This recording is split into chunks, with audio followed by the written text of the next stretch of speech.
they start judging themselves as like just a projection onto me, and then all of a sudden I'm the asshole in the room. It's an odd dynamic, and I just really just have to stand there and be sober, and it just kind of happens around me. This is not an interview. There is no format. This is simply a conversation about life. So I never, being in recovery versus straight edge, I never get that reaction of trying to get me to have a drink. But there's, for me, it's like you said, the best is when someone's like, oh, cool, and then leaves it. But it also then, people become very self-conscious of their own drinking. Um, and Oh, I forgot that one. Yes, absolutely. yeah, Yeah. okay, so that happens. Yeah, that makes sense that that happens as well because, But it's a um, different kind of self-conscious, I think. yeah, So, but go on. I'm sorry, I cut you off. it's because people compare, oh, she's in recovery, so she must have been really bad. But we would drink together, me and her, and I would be able to keep up with her. Was, and the thing is, it takes all kinds, all colors, all stories. You know, there's no, you're rock bottom isn't at the same level for everyone. You're in the rooms because, sorry, I say the rooms, I mean AA and NA, Okay. Okay. recovery rooms, Mm. when we have meetings. So you come to the rooms, you come to AA and NA or any other recovery program because your life is not where you want it to be and you are unhappy and you need to change. Mm-hmm. And so when people then say, oh, well, she thought hers was bad enough that she had to start, this 12-step program. Does that mean that she thinks that I'm bad enough? Does that mean that I'm bad enough? Does that mean that, is she now judging me for drinking? Because obviously she thinks it's bad. So that must mean that she thinks that I'm bad. Mm-hmm. And that that's caused a few frictional, like, yeah, some friction. Um, and it's a tough one to navigate sometimes because it especially happens more as people drink. So I'll go to a party or I'll go to a bar where people are drinking and I'll Mm-hmm. have my Coke, Mm-hmm. and people usually are fine in the beginning, but as they get more drunk, they Mm-hmm. become more insecure and self-conscious, which then they put on me because I'm not drinking and they know, oh, we're not on the same level. Mm-hmm. It They start judging themselves as like just a projection onto me, and then all of a sudden I'm the asshole in the room. It's an odd dynamic, and I just really just have to stand there and be sober, and it just kind of happens around me. Yeah. So I don't know if people have a similar reaction to straight edge. Yeah, actually, I was. Well, I mean, I don't think I actively use the term straight edge in my everyday life or whatever. In that situation, I would say that, oh, I don't drink. Or I never say I don't drink. I just, if someone says, "Ah, what are you having?" I was like, "I'm just having water or whatever." And then that's when the conversation starts. Mm-hmm. And but yeah, when I'm actually shocked. I guess it's exactly the same way. It's exactly the same way. People do become, some people do become very self-conscious, and um, I thought, I thought, I thought you were going to say that people become self-conscious because they're trying to be careful around you, but um, and and I was going to say what you just said. So it's exactly the same thing, actually. Yeah, Yeah.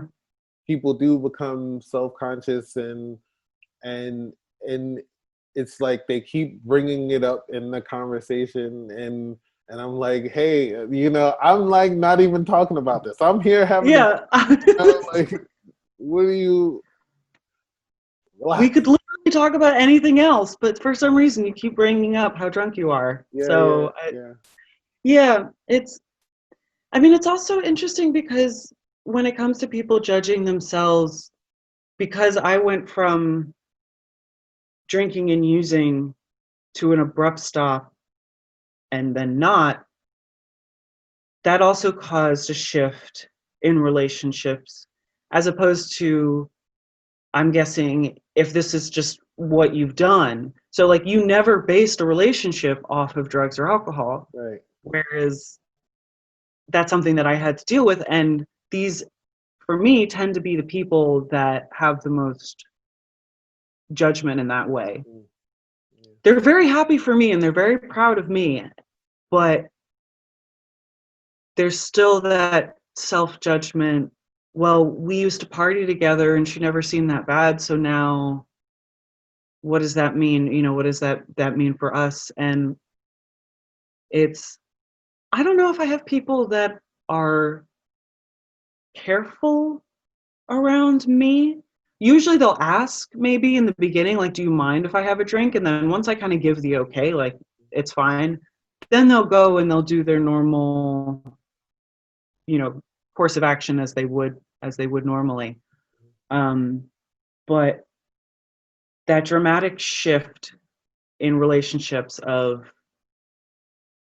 yeah, Mhm, going out friends with substances to then without, mhm, also caused a lot of friction and a lot of projected judgmentalness. mhm.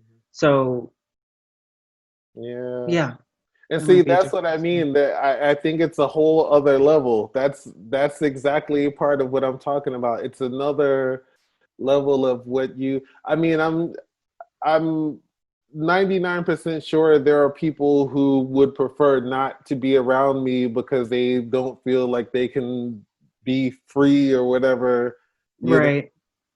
because they think I'm judging them, or they feel judged just by me being there. And so that I can kind of understand, like, but I've also had friends who, like, I had one friend that I was really close to, and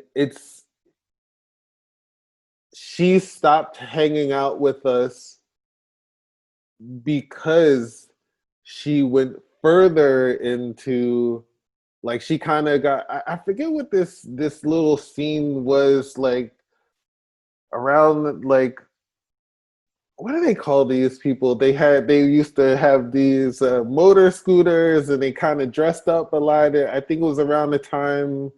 Um, Damn, what was that scene? Rockabilly? I No, know.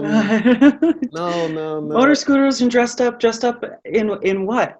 Not more. Yeah, like more like suits and ties and stuff like that. Like the Oasis style, and they had those Britishy hair mods. Yeah, mod. That Yeah, okay. yeah, Yeah. yeah. So she kind of moved over into this mod scene, and then she was doing way. I mean, I was still hanging around guys and girls who drank and stuff like that, and maybe they did some other stuff, but she kind of started hanging out with some guys, some people from that scene, and then just went to another level, and then she didn't want to hang out with us at all, Mm-hmm. because we were kind of like, for better, not the nicest thing to do. I mean, we didn't make fun of anyone to them, but it was like, oh my God, look at these guys. You know what I mean? Like, whatever, drawing your little lines in the sand or whatever. They're over there doing this, and so she used to be over here with us, thinking that way about them. And then I think because she was over there with them now, that like, and not that there wasn't an overlap and all of that stuff, because Mm-hmm. we were all going to the same places, because it would be like a mod night one night, and then a club night another night, and the rockabilly night the other, you know what I mean? And Yeah. goth night and stuff like that. So, but we would still run into each other, and then it was clear that she was like avoiding us. Oh, yeah. Yeah, and yeah, and then she And stopped. and that's, that's the thing, is that with friends that you make, whether, the ones, if you make a change or make a decision Mhm. that is seen as drastic, then it's almost like you don't have to cut people out, because the people that aren't interested in what you're doing will slip away and they'll move on. I had a similar thing. I had kind of it just reminded me, I had a kind of the opposite of a babying, where when I Baby. would, like a coddling of like, oh, do you mind if I drink around Oh, okay, you? okay. Um, it was the opposite, where I was with a friend, and I wasn't staying long, but I had just just gotten clean, like a week maybe, Oh, okay. and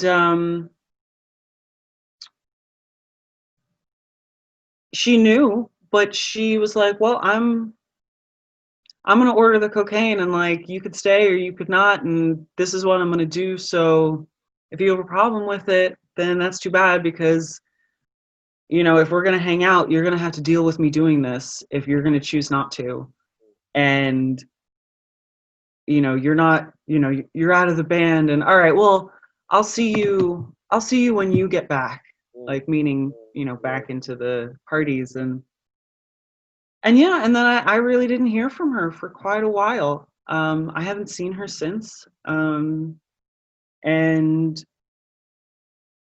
it's and then, like, other friends that just, you know, I I just don't see as often, because they're uncomfortable, or or maybe even I'm uncomfortable. Like, there have been times, where I'll be hanging out with friends and they'll be making their trips to the bathroom, and every time they come back, it's like, man, you are annoying. Like, you are, was I like, I mean, I guess I was like this, but oof, this is too much. Mm, So yeah, the people who aren't interested in what you're doing will find a way to, or just will slip away. And it's just those natural breaks are hard, but no one's going to be happy trying to stick it out if you're not interested in what the other is doing.